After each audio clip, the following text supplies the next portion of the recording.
estamos começando mais um jump. Quero que vocês agora estendam as tuas mãos. Coloca uma das mãos no seu coração.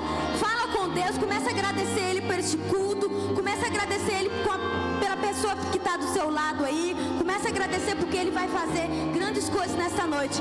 Amém? Paizinho querido, nós te agradecemos, nós te louvamos, Pai. Nós te entronizamos nesta noite, Paizinho querido. Clamamos e pedimos pelo que o Teu Espírito Santo venha aqui nesta noite.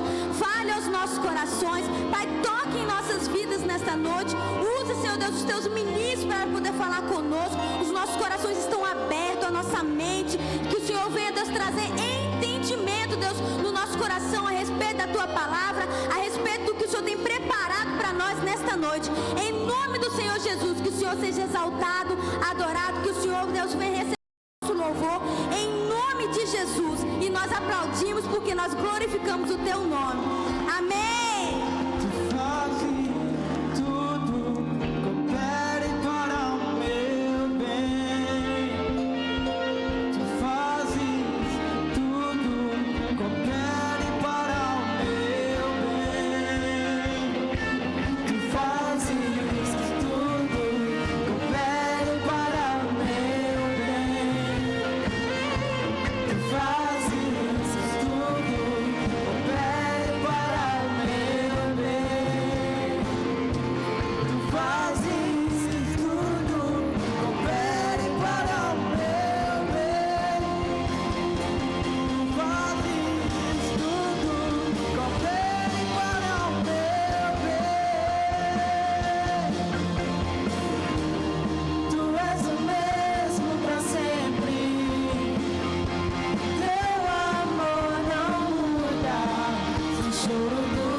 Do Senhor é nossa força, a Ele toda honra e toda glória, todo domínio e majestade pertencem a Ele para sempre, amém. A alegria do Senhor é nossa força, a Ele toda honra e toda glória, todo domínio e majestade pertencem a Ele para sempre, amém. Exalte ao Rei, move o céu com sua adoração.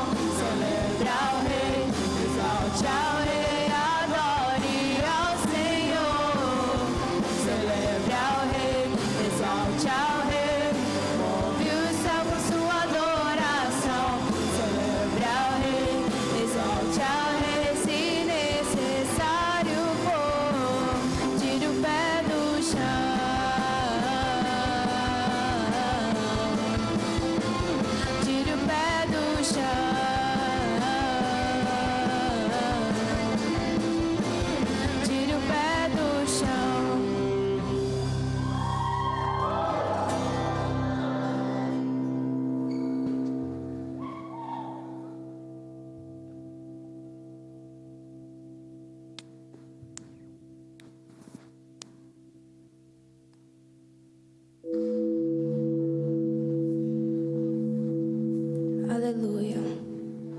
Feche seus olhos nesse momento e comece a falar com o Senhor.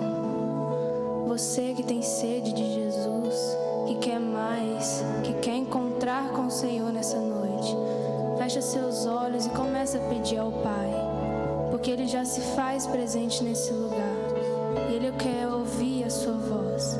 Ele quer ouvir de você o quanto que você quer mais nele nessa noite.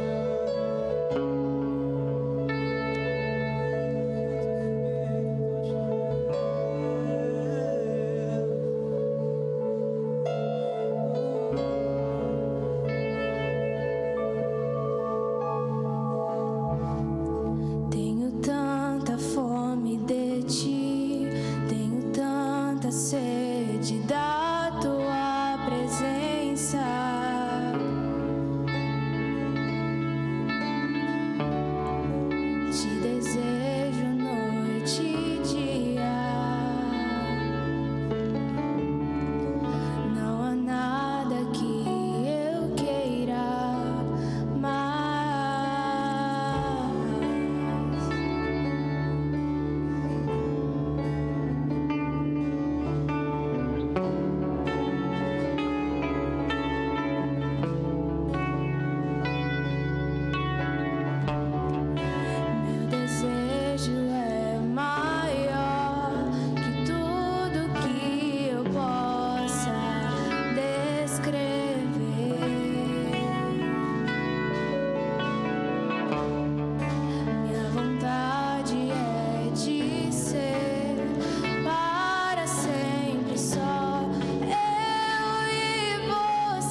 sempre só eu e você.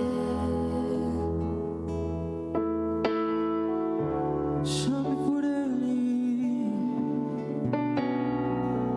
exalte a Ele. Ele quer ouvir a tua voz. Ele quer ouvir a tua voz. Não fique calado, não. Chame a presença dEle. Um simples oi, Ele simplesmente faz o resto.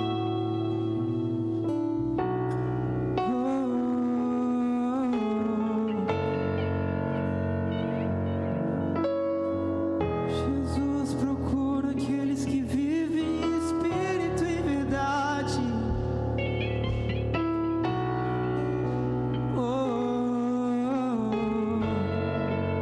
Nós nascemos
as minhas guerras, assim que eu luto as minhas guerras, assim que eu luto as minhas guerras. É assim, diga, assim que eu luto as minhas guerras, assim que eu luto as minhas guerras, assim que eu luto as minhas guerras.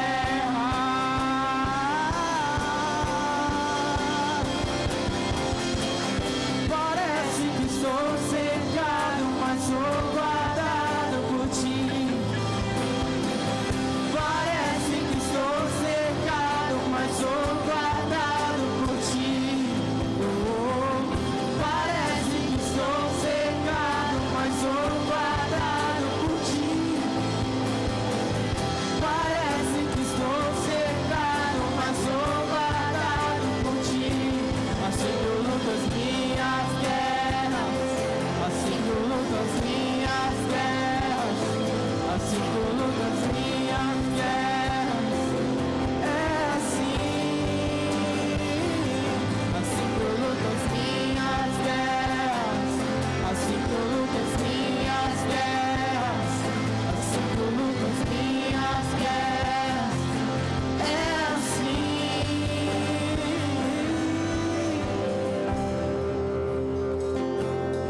Santo Espírito,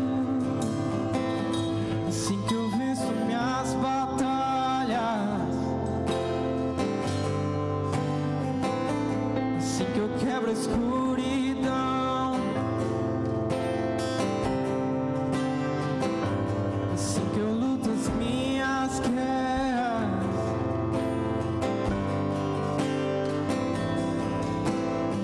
Se você tem motivo para adorar a Deus, então adore.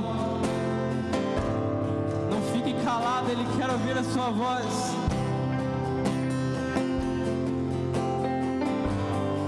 Lembre-se que nele é onde você vence as suas guerras.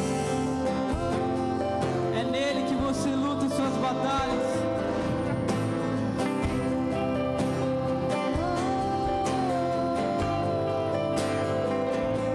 Assim que eu luto as minhas guerras, assim que eu luto as minhas guerras, assim que eu luto as minhas guerras. É assim.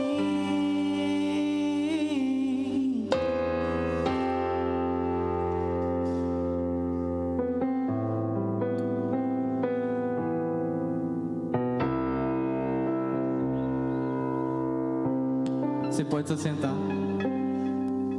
Ei. Ei, ei, ei, ei. Pode colocar. Amém, glória a Deus. Você pode aplaudir o Senhor? Você pode aplaudir melhor, você pode fazer mais. Esse é um culto de jovens. E você está aqui porque Deus tem algo grande para a sua vida, glória a Deus, amém? Vamos para os nossos momentos de ofertas. Se você vai ofertar, temos os consolidadores aqui posicionados. É só você levantar uma das suas mãos, que eles estarão entregando o envelope para vocês. Amanhã a gente vai ter capacitação destino, 8 horas, lá no Alberto Stanley Júnior. Se você quer aprender mais de Deus, se você quer entender mais de Deus, passa lá que você vai aprender, você vai começar a ter um nível novo com Deus e você vai começar a viver de forma abundante com Deus. Amém? Eu não vou pedir hoje para você abrir sua Bíblia em nenhum capítulo ou versículo, porque a gente já escuta já várias vezes sobre ofertar. A gente já escuta que ofertar é algo que vem do coração de Deus, é um mandamento de Deus. Ofertar é nada além de um princípio. Deus ele estabeleceu um princípio na minha vida e na sua vida, que é de ofertarmos, é de entregarmos algo a Ele. Certo? E você precisa entender isso. Aí, às vezes a gente está aqui no culto de jovens, né? Aí a gente fala, cara, de um momento de dízimo, um momento de oferta. Aí você pensa, cara, mas eu não tenho como dizimar. Mas você tem como ofertar. Aquele açaí que depois aqui que você vai tomar, você pode separar uma oferta daquele dinheiro, ou de um lanche que você vai fazer. Ah, Felipe, mas eu ganho no mês R$1. Você pode separar uma oferta disso também. Porque ofertar, pessoal, não é um cumprimento de algo que eu devo fazer, mas sim uma ordenança de amor com Deus. Amém? Eu queria que você ficasse de pé nesse momento. Queria que você fechasse seus olhos. Eu queria que você começasse a agradecer a Jesus pela sua vida. Talvez você está aqui hoje e não trouxe uma oferta, não tem nada. Coloca a mão no seu coração. Agradeça o Senhor Jesus pela sua vida. Agradeça o Senhor Jesus pelo ar que você respira. Agradeça o Senhor Jesus pela família que você tem. Agradeça o Senhor Jesus pelo alimento que você tem em casa. Agradeça a Ele por tudo que Ele tem feito na sua vida. Senhor Deus, em nome de Jesus, te agradecemos, Pai, por tudo que o Senhor tem feito. Te agradecemos, Deus, pela Tua enorme bondade e amor com as nossas vidas. Te agradecemos, Deus, porque o Senhor é fiel. E o Senhor, Pai, cuida da gente. E o Senhor tem o melhor para as nossas vidas. Pai, entregamos as nossas ofertas a Ti nesse momento, Deus, com coração grato, Deus, porque grandes coisas o Senhor tem feito, Pai. E nós somos, Pai, conhecedores de tudo aquilo que o Senhor tem feito. E a Sua palavra diz, Pai, que nem olhos viram e nem ouvidos ouviram aquilo que o Senhor ainda vai fazer na minha vida e na vida de cada jovem que está aqui, Deus. Te agradecemos, Senhor, por tudo, em nome de Jesus. Amém. Você pode trazer sua oferta, mas com muita alegria, amém? Glória a Deus.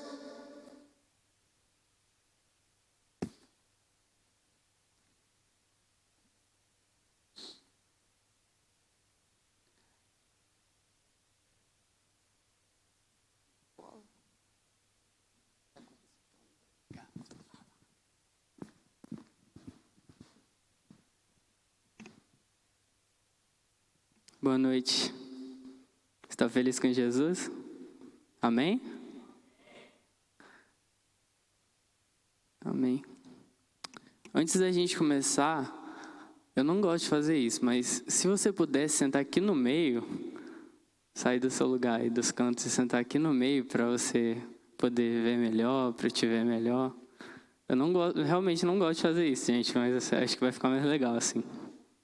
Amém? Obrigado.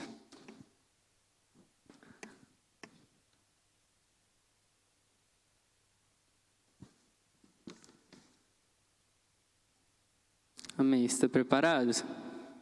Preparado? Nunca estou preparado, né?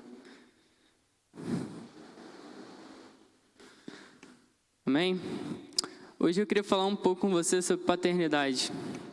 Amém? Talvez você saiba o que é isso, talvez não, mas enfim, eu vou tentar esclarecer para você. Antes da gente começar, eu queria que você se colocasse de pé rapidinho para a gente orar. Amém?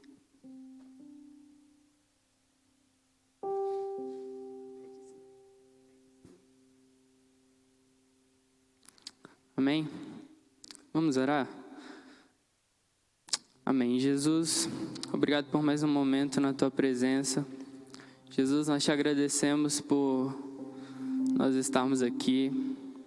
Nós te agradecemos porque o Senhor nos deu a oportunidade de ouvir a Tua palavra, de entender a Tua palavra hoje, entender mais um pouco de quem você é.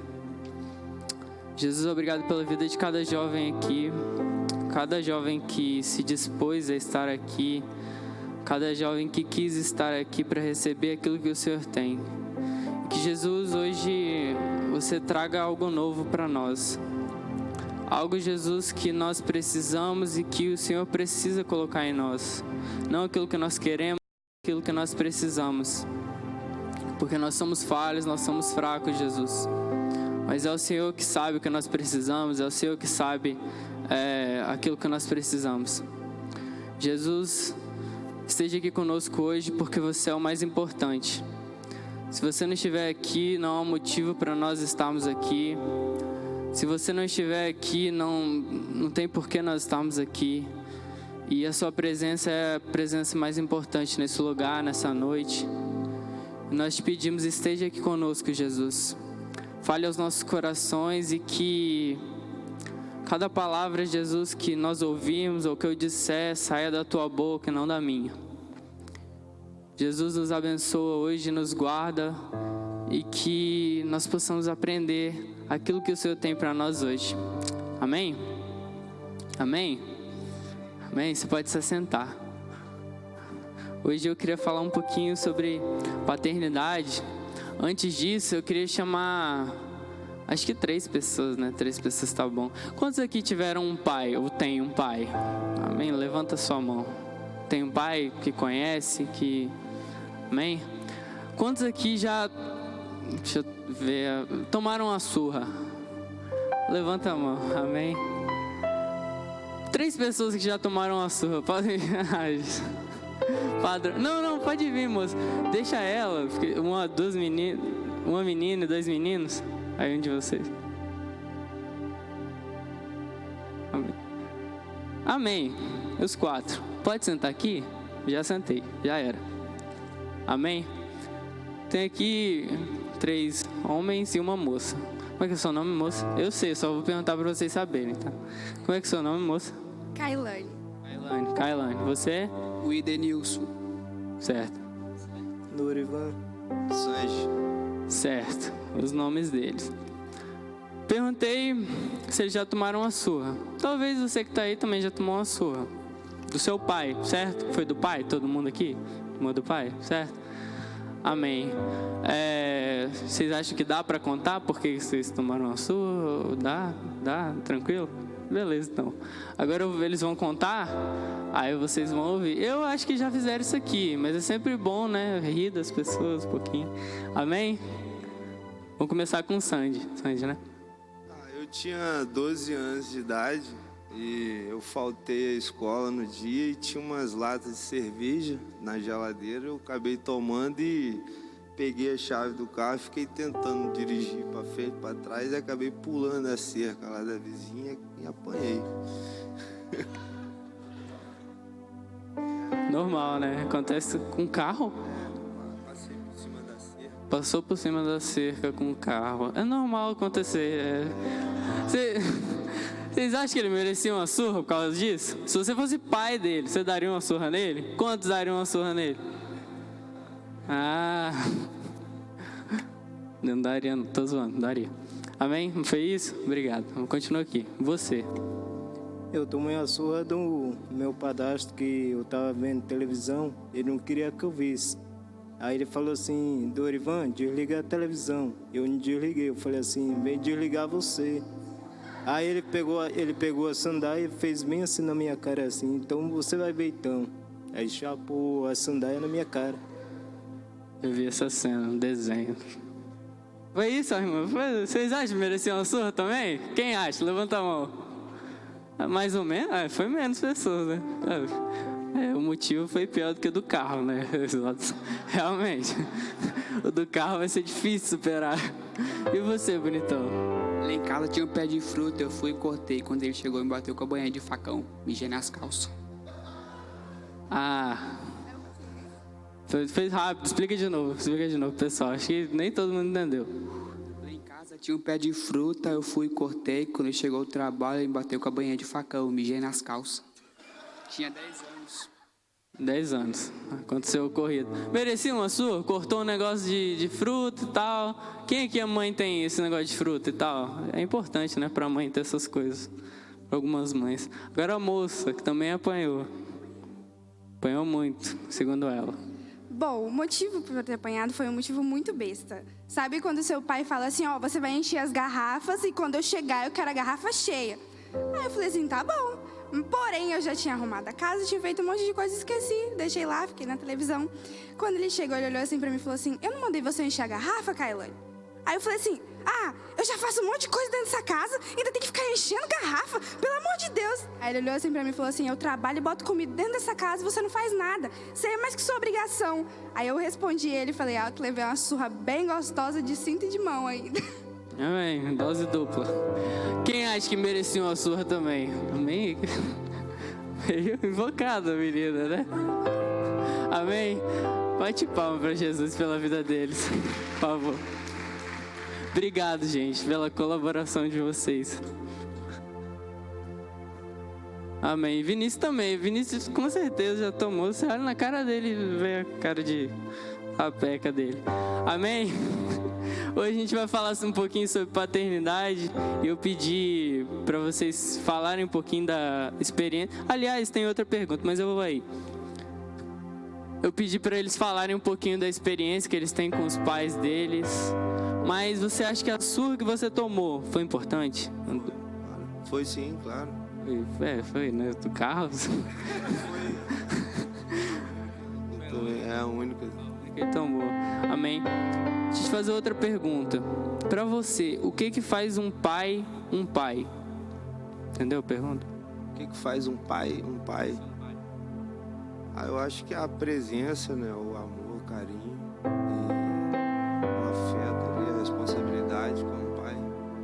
Isso que faz um pai ser um pai, né? Show de bola, perfeito. Moça, o que faz um pai ser um pai?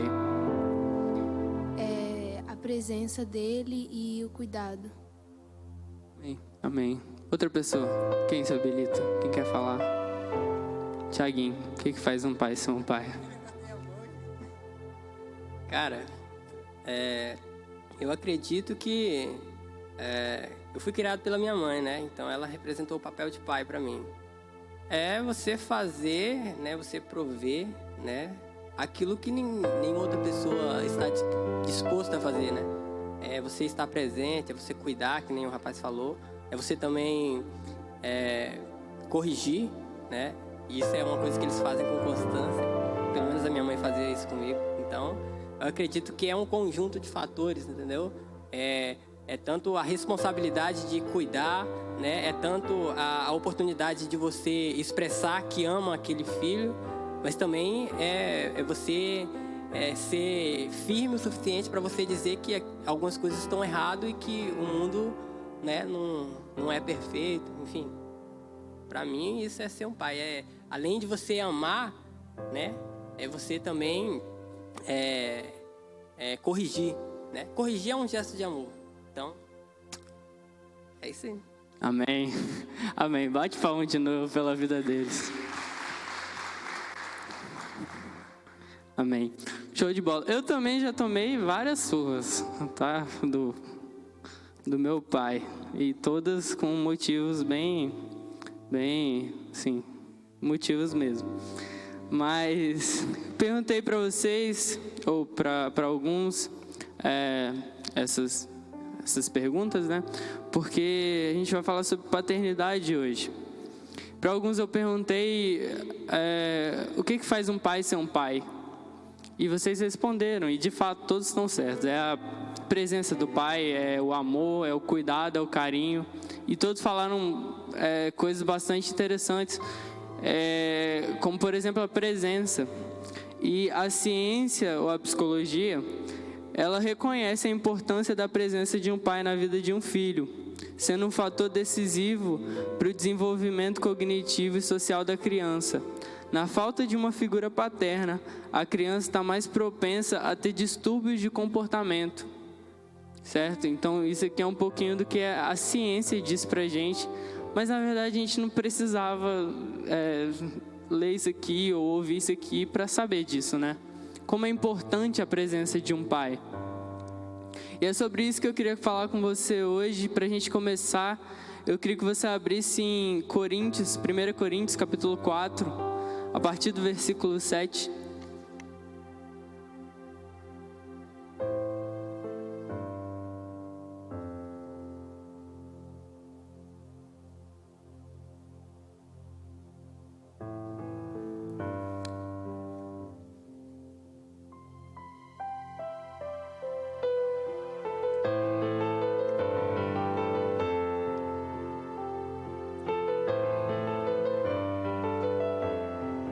Amém? Você abriu? A partir do versículo 7, todo mundo abriu? Vamos ler? Versículo 7. Quem é que fez você superior aos outros? Por acaso não foi Deus quem lhe deu tudo que você tem? Então por que é que você fica todo orgulhoso, como se o que você tem não fosse dado por Deus? Pelo que parece, vocês já têm tudo que precisam, já são ricos. Vocês já se tornaram reis e nós não. Que bom se vocês fossem reis de verdade, para que nós pudéssemos reinar junto com vocês. Porque me parece que Deus pôs a nós, apóstolos, no último lugar. Somos como as pessoas condenadas a morrer em público, como espetáculo para o mundo inteiro. tanto para os anjos como para os seres humanos. Versículo 10, por causa de Cristo nós somos loucos, mas vocês são sábios, por estarem unidos com Ele. Nós somos fracos e vocês são fortes. Vocês são respeitados e nós somos desprezados. Até agora temos passado fome e sede, temos nos vestido com trapos, temos recebido bofetadas e não temos lugar certo para morar. Temos nos cansado de trabalhar para nos sustentar. Quando somos amaldiçoados, nós abençoamos. Quando somos perseguidos, aguentamos com paciência. Quando somos insultados, respondemos com palavras delicadas. Nós somos considerados como lixo, e até agora somos tratados como a imundície desse mundo. Versículo 14, não estou escrevendo essas coisas para envergonhar vocês, mas para ensiná-los como se vocês fossem meus próprios filhos queridos. Mesmo que vocês tivessem milhares de mestres na fé cristã, não poderiam ter mais de um pai. Pois quando levei a vocês o Evangelho, eu me tornei o pai de vocês na vida que vivem em união com Cristo. Versículo 16, por último, portanto, eu peço que sigam o meu exemplo. Amém? Aqui, Paulo, em uma carta que eu particularmente gosto muito, eu gosto muito de Coríntios, e Paulo está escrevendo aos Coríntios, e era normal que Paulo escrevesse esse tipo de carta, porque eu já falei em uma pregação antes, que Paulo, além de um tutor da igreja, ele era um fundador de igreja, além de um tutor, ele era alguém que cuidava, alguém que ensinava, alguém que dizia o que era certo e dizia o que era errado. E aqui ele escreve aos Coríntios. E nesse trecho que a gente está lendo aqui, por sinal o nome é Apóstolos de Cristo, o capítulo 4, Paulo, ele mostra para aquelas pessoas um pouquinho da realidade do que ele e outros apóstolos estavam vivendo. Então, Paulo e outros apóstolos, eles estavam pregando o Evangelho, eles estavam vivendo uma vida, como Paulo relata aqui, uma vida difícil, uma vida de dificuldades, uma vida em que eles vestiam trapos e apanhavam e passavam por tantas dificuldades. E ao mesmo tempo que Paulo relata o que eles estavam passando, Paulo repreende os coríntios. E se você for estudar um pouco a história, você vai entender que a carta aos Coríntios, Paulo, ele está alertando esse povo, alertando essa igreja sobre como há falsos mestres na igreja da época, sobre como haviam falsas pessoas querendo ensinar, falsas pessoas querendo ser aquilo que Paulo foi para eles. E Paulo relata um pouco daquilo que ele estava vivendo. E Paulo diz, nesses poucos versículos que a gente leu, o quanto ele se sacrificava. E como ele era visto louco por pregar o Evangelho. E ao contrário dele e dos apóstolos, como eu disse, ele estava repreendendo esse povo. Paulo olha para aquela igreja, olha para aquele povo de Corinto e ele olha para pessoas orgulhosas. Ele escreve para pessoas orgulhosas, escreve para pessoas acomodadas, para pessoas que estavam muitas vezes mais preocupados com a sua posição social, com sua comodia e com aquilo que eles tinham do que com o Evangelho. E Paulo repreende eles. E ele diz aqui em alguns versículos, no primeiro que a gente leu, ele diz: quem é que fez vocês ou você superior aos outros? Quem é que fez você? Por acaso não foi Deus quem lhe deu tudo que você tem? Então por que é que você fica todo orgulhoso, como se o que você tem não fosse dado por Deus? E no versículo 9, ele fala um pouquinho da experiência que ele estava vivendo. E ele diz: porque me parece que Deus pôs a nós, os apóstolos, no último lugar. Somos como as pessoas condenadas a morrer em público, como espetáculo para o mundo inteiro, tanto para os anjos como para os seres humanos. Então, Paulo, esses apóstolos, viviam uma vida de sacrifício. Você concorda comigo? Eles viviam uma vida em que muitas vezes eles não tinham lugar para morar, eles não tinham uma casa fixa, eles não tinham, por muitas vezes, o que comer ou o que beber, e por muitas vezes o que vestir também. E ao contrário de Paulo e os apóstolos, essa igreja, esse povo de Corinto, viviam uma vida de orgulho, viviam uma vida acomodada, viviam uma vida preocupada com o seu status ou com a sua posição na sociedade. E a partir desse texto a gente pode entender algumas coisas. Talvez a primeira coisa é que Paulo, como o pai daquele povo, como a gente leu no versículo 15, 16 e 17, Paulo, como o pai daquele povo, ele dizia o que precisava ser dito. Amém? Paulo, como pai daquele povo, ele não media as palavras. Aqui está muito claro que Paulo, ele falava como um pai mesmo. Amém? Quem já ouviu algumas palavras duras do seu pai? Levanta a mão. Talvez depois que você tomou uma surra, talvez você só ouviu essas palavras e não tomou uma surra. Eu acho que é pior, né? Quando você ouve do seu pai algumas palavras duras e ele não te bate. Aí você fica esperando, né? Você fica tipo, e aí, tal. E parece que é pior. Mas um pai, ele diz aquilo que precisa ser dito. Porque o pai, ele é responsável pela família. O pai, ele é responsável não só pela esposa, pela estrutura social familiar que a gente tem, não só pela esposa, mas pela educação dos filhos. Ele ensina, ele diz aquilo que ele tem que dizer. E o pai tem autoridade. A segunda coisa, talvez, é que o pai repreende quando ele tem que repreender. Em algumas situações, você achou que você estava tomando esporro ou você estava, apanhando do seu pai à toa, não é verdade?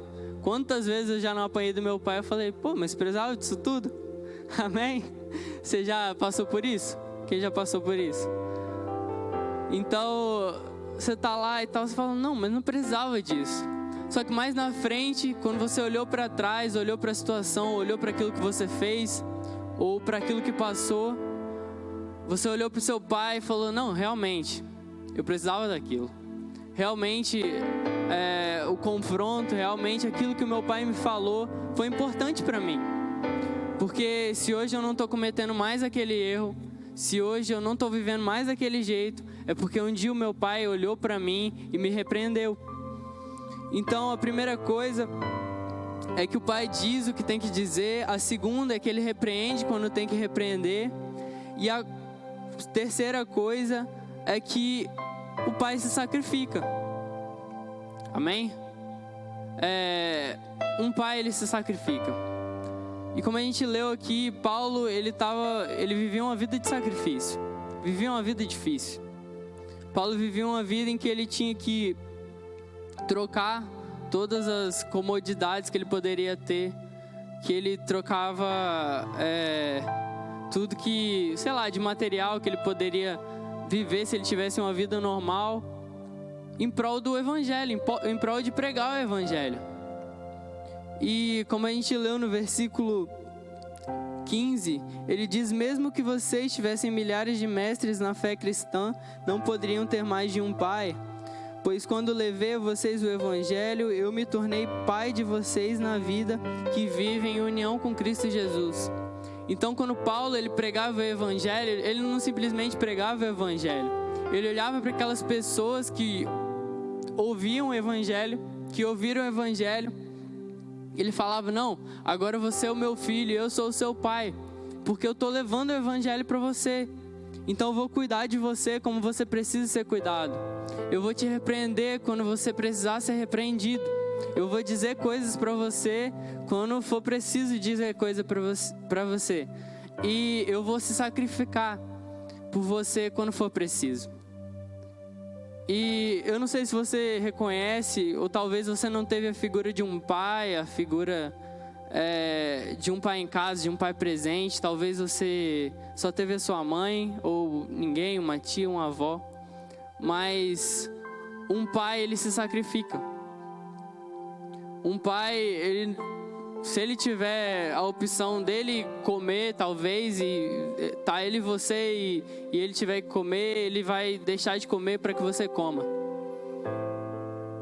E um pai, ele se sacrifica. Um pai, ele deixa as mordomias, ele deixa aquilo que ele pode ter para que o filho tenha.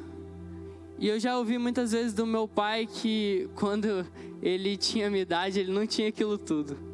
Mas que agora que talvez ele tenha uma condição diferente, tenha uma vida diferente da que ele tinha antes, agora tudo que ele não teve, ele vai dar para mim, ou vai dar para o meu irmão, ou vai dar, porque o pai sempre quer o nosso melhor.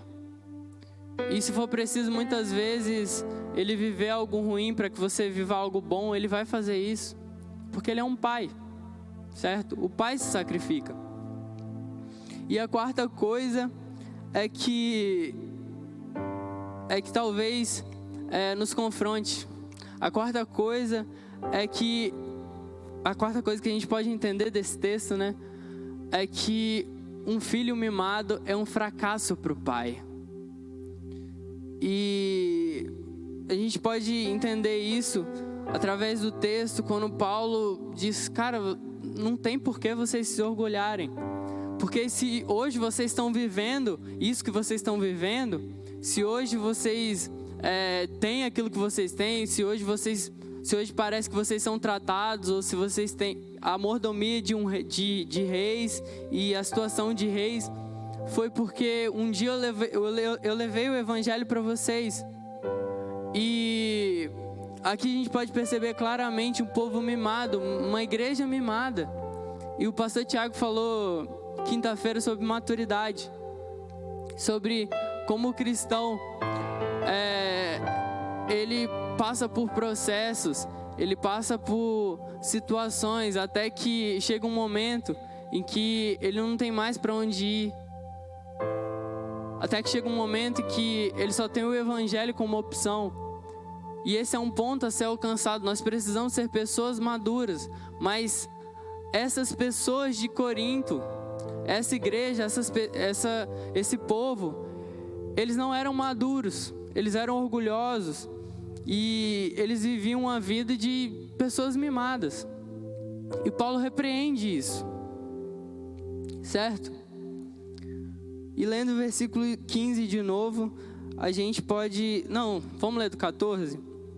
Diz o seguinte: não estou escrevendo essas coisas para envergonhar vocês, mas para ensiná-los como se vocês fossem meus próprios filhos queridos. Mesmo que vocês tivessem milhares de mestres na fé cristã, não poderiam ter mais de um pai. Pois quando levei o evangelho, eu me tornei pai de vocês. E outro ponto aqui é que quando Paulo diz que eles não poderiam ter mais que um pai, ele se refere aos mestres que ensinavam na época. Mas os mestres que ensinavam na época não eram pais. Se você ler e estudar um pouco depois a história dessa igreja, você vai perceber como haviam falsos mestres naquela época querendo ensinar.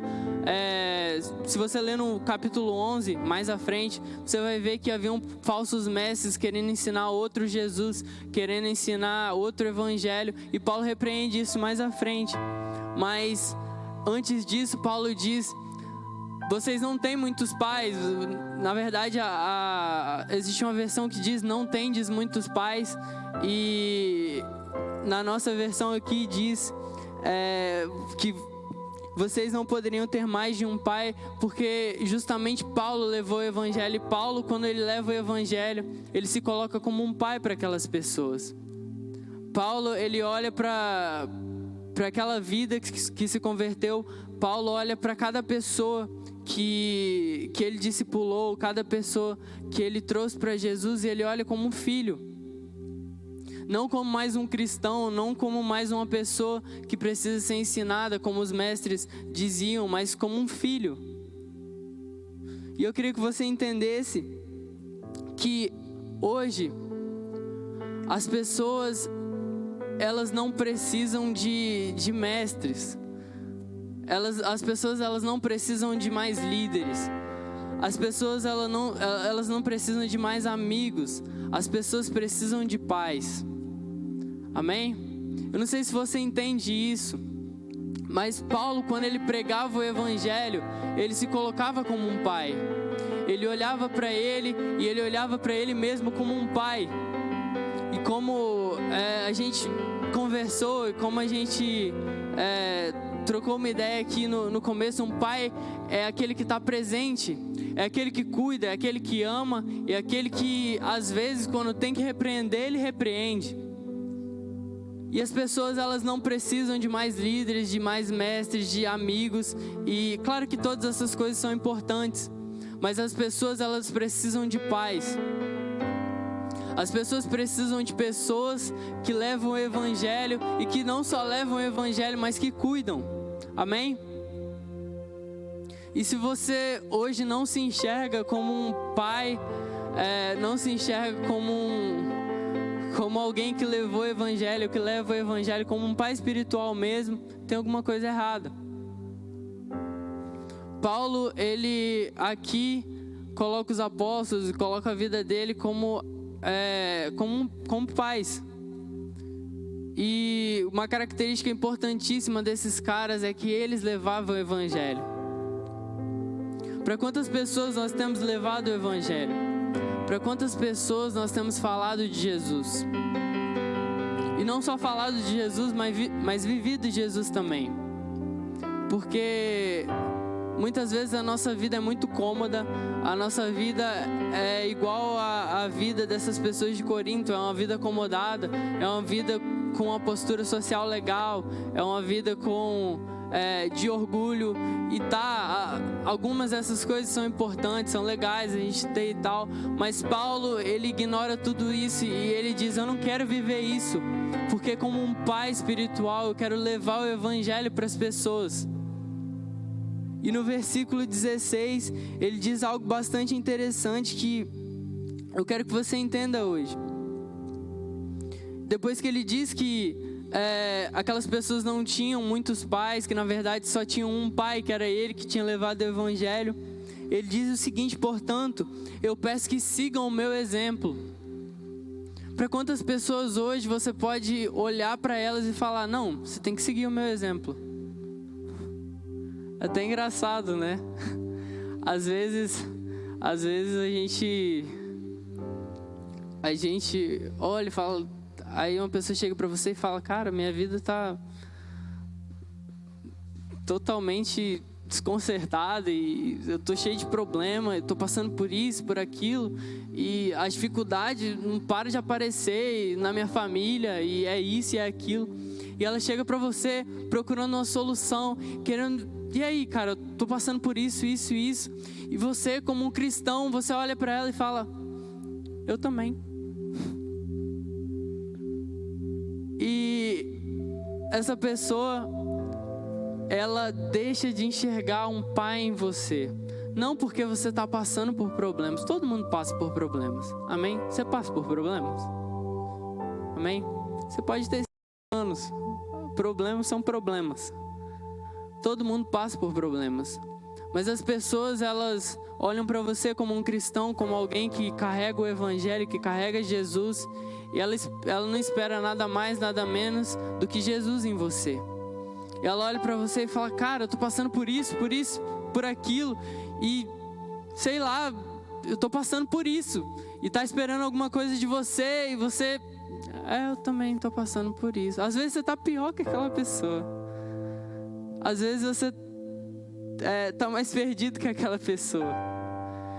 Quando, na verdade, as pessoas deveriam chegar para nós, olhar para nós e falar: cara, eu tô passando por isso na minha família, e meu relacionamento e o meu casamento tá acabando, e isso e aquilo. E você tinha que olhar para ela e falar: cara, calma, eu tenho a solução para você, e a solução é Jesus. Amém? A solução é Jesus. E por acaso eu tenho Jesus. Por acaso eu carrego Jesus. Então, cara, assim como Paulo, segue o meu exemplo, porque eu carrego Jesus. Eu carrego o Evangelho em mim. Então, se você precisar, eu vou estar aqui como um pai. Amém? E depois que a gente entende isso, a gente vê que a função de um pai, ou a função do pai, é gerar nos filhos o seu caráter.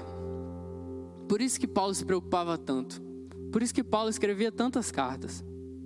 Por isso que Paulo, praticamente em Coríntios todo, ele repreende aquele povo. Porque ele estava preocupado com o caráter dos seus filhos.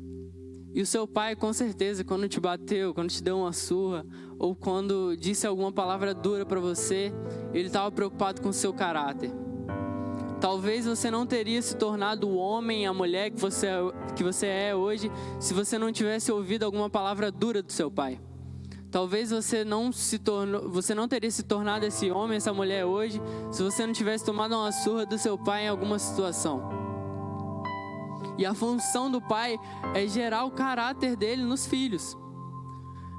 E falando nisso, eu lembro de uma situação muito engraçada.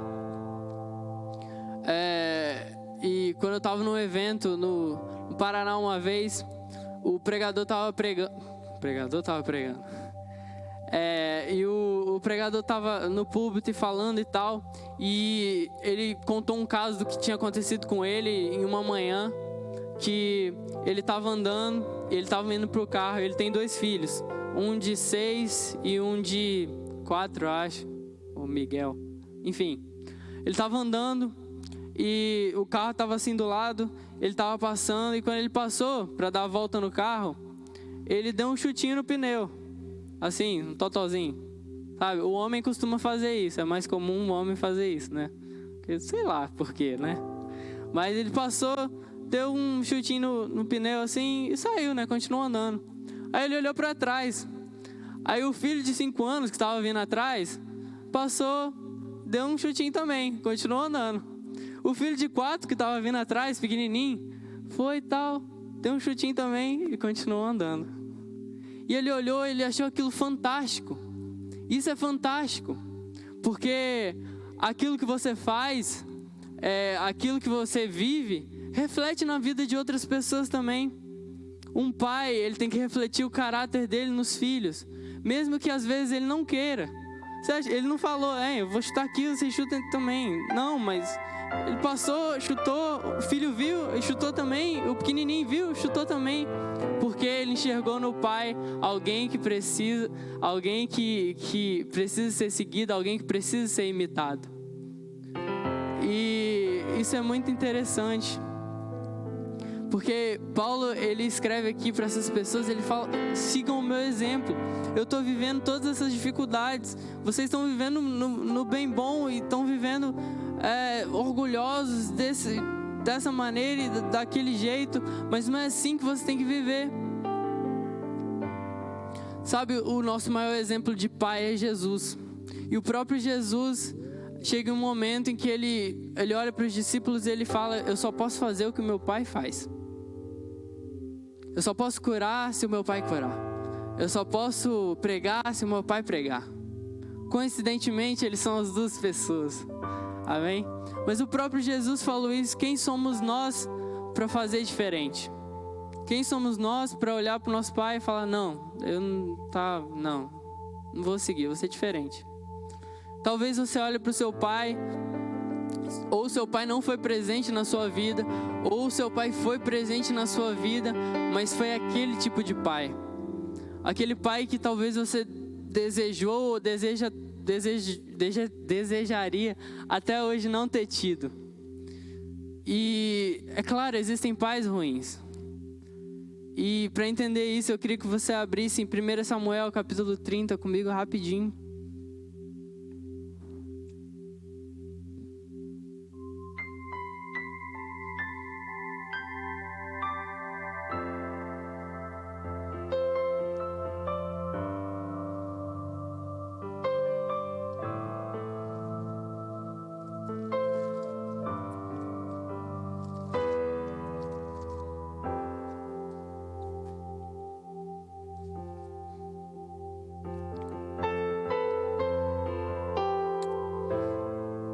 Amém? Amém? Você abriu? Acho que tem ali. Não tem não. Você abriu? A gente vai ler a partir do versículo 1 mesmo. O textinho. Antes eu vou falar o contexto. Nesse momento Davi, ele tá aqui. Nesse momento Davi, ele tinha acabado de sair de uma guerra, vivido uma guerra, literalmente uma guerra. E ele tá passando por uma situação de que ele tinha alguns homens e um povo inimigo tinha passado no acampamento deles, invadido o acampamento deles e levado os filhos e as mulheres daqueles homens, porque eles estavam na guerra. Então, quando eles saíram, o povo inimigo veio e tomou as mulheres e os filhos e saquearam e tal. E a gente vai ler o que aconteceu. Amém? Versículo 1 diz o seguinte: 2 dias depois, Davi e seus homens chegaram a Ziclag, a sua cidade, enquanto ele havia estado fora.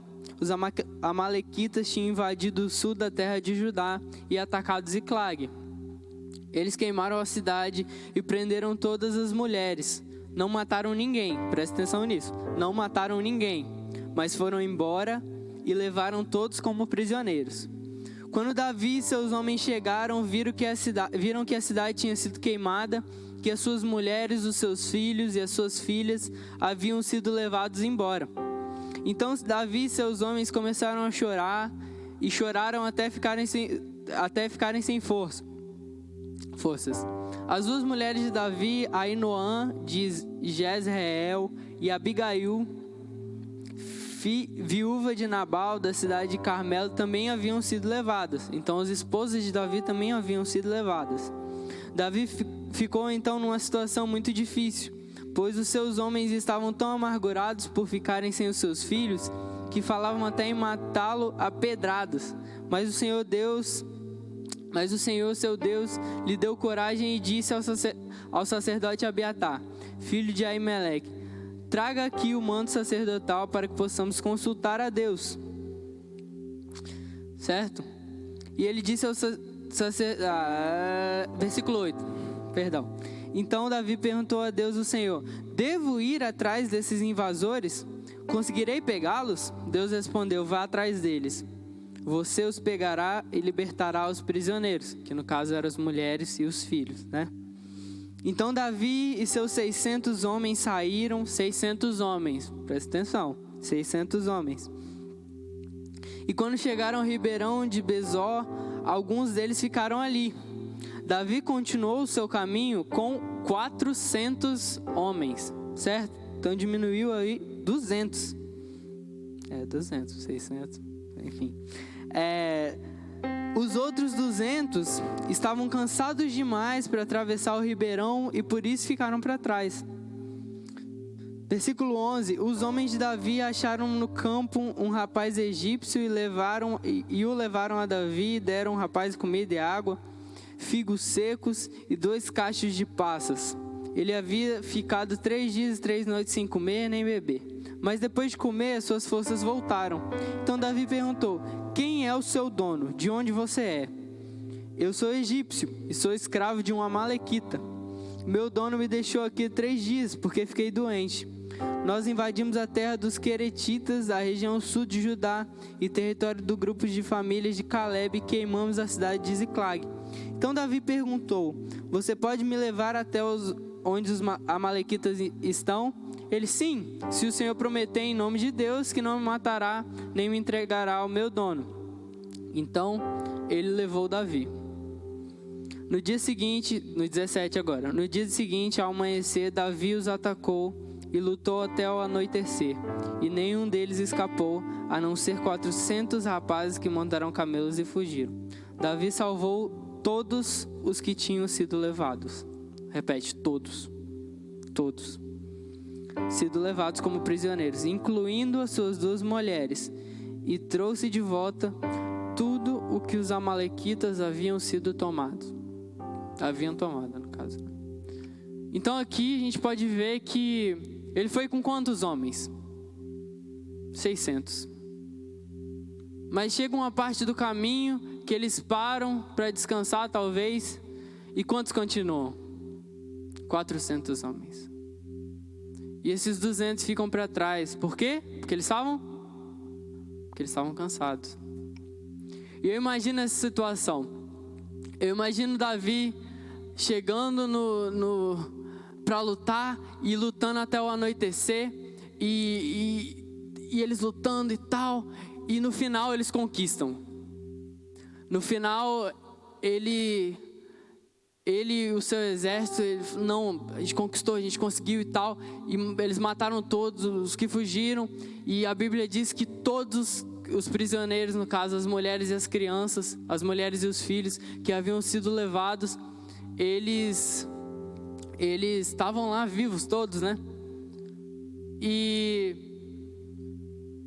eles chegam lá, eles vencem e eles vão até as suas mulheres e os seus filhos. Eu imagino o pai que tinha 3 filhos que haviam sido capturados. Ele chegou e tal, pai, e a mãe atrás, e foi dar um abraço e tal.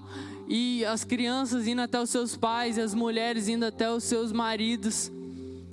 Até que talvez uma criança chegasse em Davi, olhado para Davi de longe, no baixo assim, né? Porque criança é pequena, menor. E olhado para Davi, assim, e falado: tio Davi, cadê o meu pai?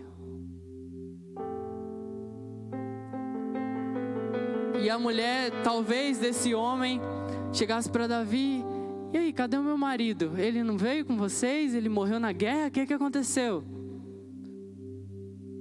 E Davi olhar para aquela criança, olhar para aquele filho, olhar para aquela mulher, olhar para a família dele, para as pessoas que o amavam, e falado: ele não pôde vir porque ele estava cansado. Ele não pôde vir porque ele estava cansado demais para lutar por vocês. Ele estava cansado demais para se sacrificar, pegar a espada dele e vir até aqui lutar por vocês. E eu queria falar para você, claro, existem pais ruins. E talvez você se frustrou com seu pai. Talvez um dia você olhou para o seu pai e falou: não quero saber mais desse cara. Ou talvez você não conhece o seu pai e falou: ele não faz diferença nenhuma na minha vida. Sim, existem pais ruins, existem figuras paternas ruins, mas eu queria dizer para você que tem um pai que ele não te decepciona. Tem um pai que ele olha para você e ele não mede esforços para se sacrificar por você. Ele não mede esforços para se levantar mesmo cansado e falar: não, eu tenho que lutar por ele. E em Romanos capítulo 8, versículo 15, não precisa abrir, diz o seguinte: pois vocês não receberam um espírito que os escravize para novamente temerem, mas receberam um espírito que os torna filhos por adoção, por meio do qual clamamos: Abba, Pai. Amém? Jesus é um pai para você. E se não é hoje, tem que ser agora. Porque talvez você se frustrou com seu pai, talvez você se frustrou com as pessoas da sua família, e você olhou para elas e falou: não, eu não quero isso, eu quero ser diferente deles, eu não quero viver isso. E talvez você tenha mágoa, você é frustrado até hoje por causa disso, você se frustra até hoje com isso. Ou com as pessoas que você ama, ou você se frustrou recentemente, enfim, não sei. Mas existe alguém que olha para você e ainda te enxerga como filho, mesmo depois que você olhou para ele e negou ele com as suas palavras, com as suas atitudes. Esse alguém, esse pai é Jesus. Porque um dia o homem pecou, e nesse dia que o homem pecou, ele e nós e todos nós olhamos para Jesus nesse dia e falamos: não vale a pena viver aquilo que você tem para mim. Mesmo assim, chega um dia e Isaías profetiza isso em Isaías 9, que um menino nasceu, ele será chamado maravilhoso, conselheiro, pai da eternidade, príncipe da paz. E esse menino nasce em Isaías 53, ele vai profetizar sobre uma coisa, talvez não, com certeza, aquilo que é mais importante, ou deveria ser mais importante para nós, o sacrifício para nos salvar. Isaías 53 vai dizer que o castigo que nos traz a paz estava sobre ele, estava sobre Jesus. Então, mesmo que um dia você tenha olhado para Jesus e falado, não vale a pena viver aquilo que você tem para mim, Jesus um dia olhou para você e falou, não, ele ainda vale a pena, e eu não desisto dele. E Jesus, ele ainda não desistiu de você e nem vai desistir. Por isso ele morreu na cruz por nós. Por isso um dia ele olhou para nós e falou, não, Pai, eu vou lá e vou morrer por eles. E eu queria que você entendesse hoje sobre paternidade. Não tem como falar sobre paternidade sem falar sobre a cruz de Jesus. Jesus é o nosso Pai. Deus é o nosso Pai. E muitas vezes você olha para sua família, olha para o seu pai, para sua mãe, e você se frustra. Se coloque de pé. Muitas vezes você olha para essas pessoas e você se frustra. Você fala, cara, nenhuma dessas pessoas somou nada na minha vida. Você olha para o seu pai e fala, esse cara aí nunca foi presente na minha vida. Esse cara nunca me deu um presente. Esse cara nunca me deu um abraço.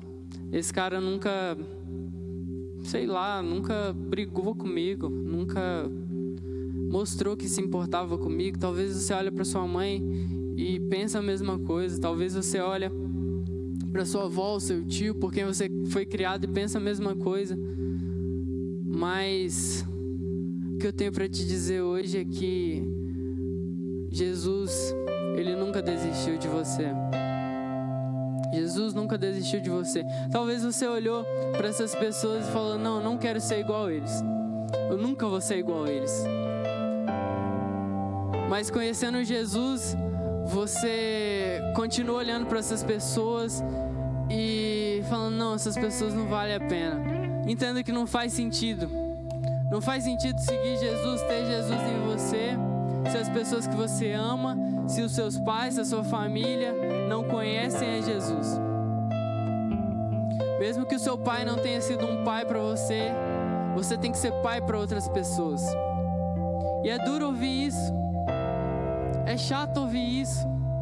Talvez seja frustrante para você ouvir isso, porque você nunca teve essa figura, você não tem em quem se espelhar. Mas eu falo para você hoje, em quem você tem que se espelhar, e é em Jesus. Talvez seja difícil hoje para você olhar e pensar que você vai ter que ser um pai para sua família, vai ter que ser um pai para os seus amigos, vai ter que ser um pai para as pessoas que te magoaram, um pai para as pessoas que te frustraram. Mas é exatamente isso que Jesus quer que você faça. Amém? Eu queria que você fechasse os seus olhos agora e pensasse sobre isso. Eu queria que você pensasse sobre qual tem sido a sua atitude. Se você tem vivido como a igreja de Corinto, se você tem vivido uma vida de orgulho, uma vida que ignora aquilo que Jesus tem para você, ou se você tem vivido a paternidade que Deus quer que você viva. Porque talvez você ainda não entendeu, mas Deus quer que você seja pai para outras pessoas. E vai cantar uma música agora e eu queria que você não abrisse seus olhos, mas que você orasse e pensasse sobre isso.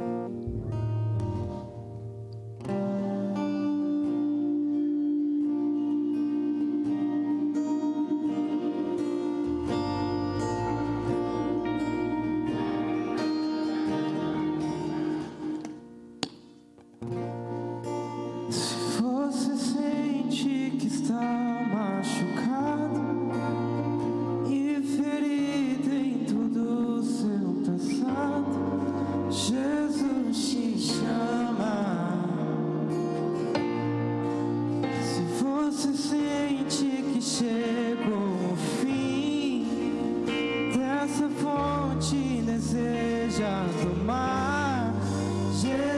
te chama. Então venha ao altar, o Pai esperando está. O perdão foi comprado com o sangue de Cristo Jesus. Então venha ao altar, o Pai esperando está. O perdão foi comprado com o sangue de Cristo Jesus.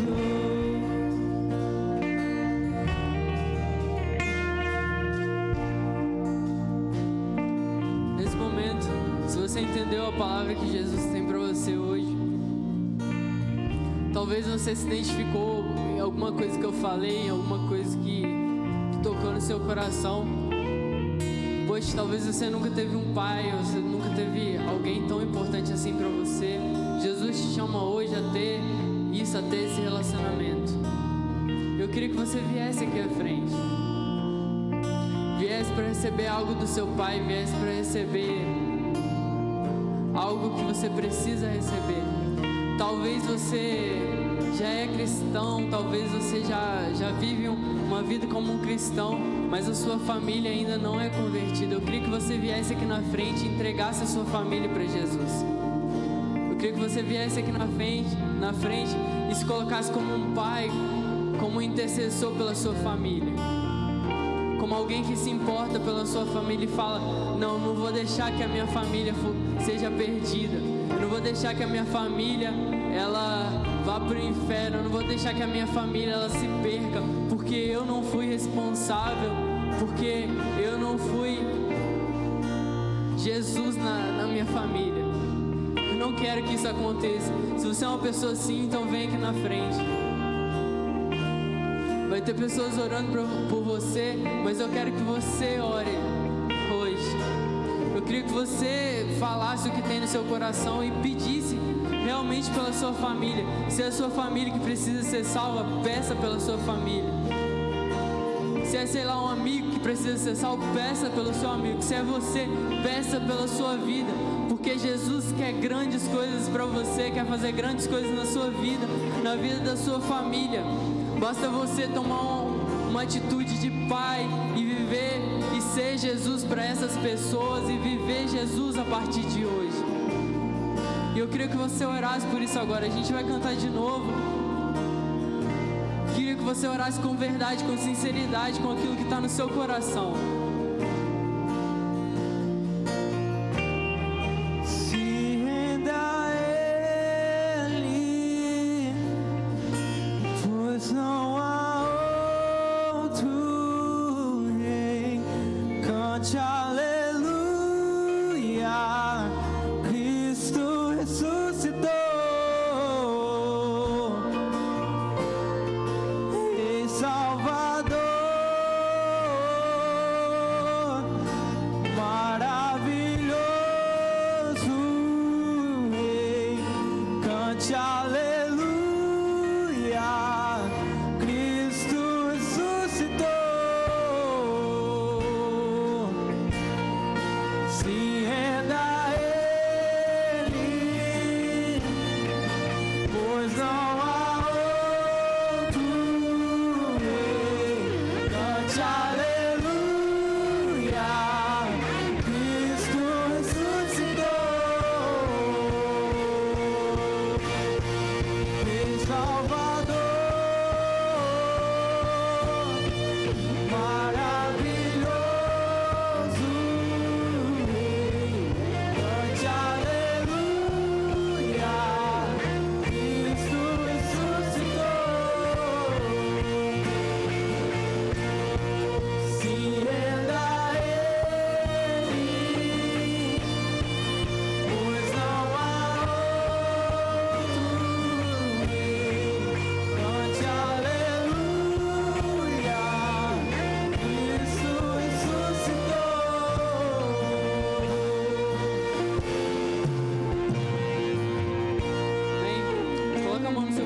agora rapidinho. Queria que você repetisse comigo de olhos fechados mesmo. Que você repetisse com verdade. Se não for com verdade, nem precisa fazer.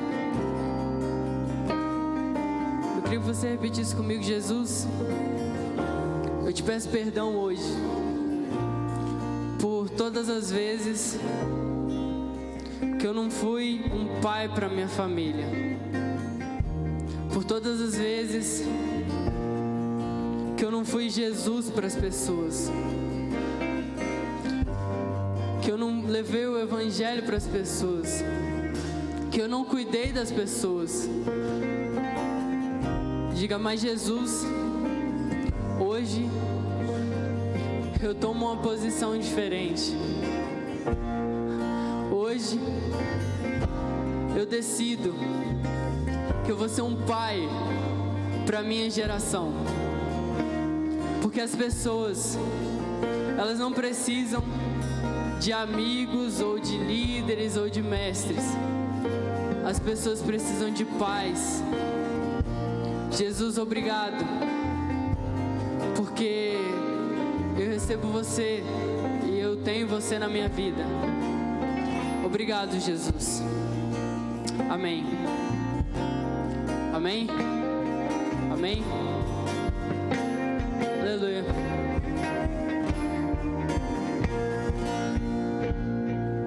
Aplauda Jesus.